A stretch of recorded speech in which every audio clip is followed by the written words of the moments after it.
আপনারা দেখছেন news now, খবরের নতুন ভাষা। রাজ্যে অস্বাভাবিক মৃত্যুর ঘটনা দিনে দিনে বেড়ে চলেছে। এবারের ঘটনা উত্তর ত্রিপুরা ধর্মনগর মহকুমার পশ্চিম রাধাপুর এলাকায়। জানা গেছে, বৃহস্পতিবার এক ব্যক্তির ঝুলন্ত দেহ উদ্ধার করে এলাকাবাসী। মৃতের নাম সুদীপ নাথ। প্রতিবেশীদের মত অনুযায়ী দীর্ঘদিন ধরে সাংসারিক ঝামেলার সাথে ভুগছিল মৃত যুবক।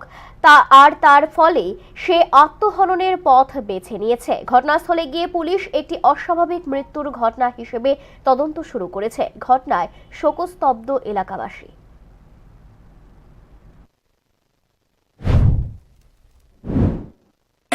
আমরা খেতে আসলাম।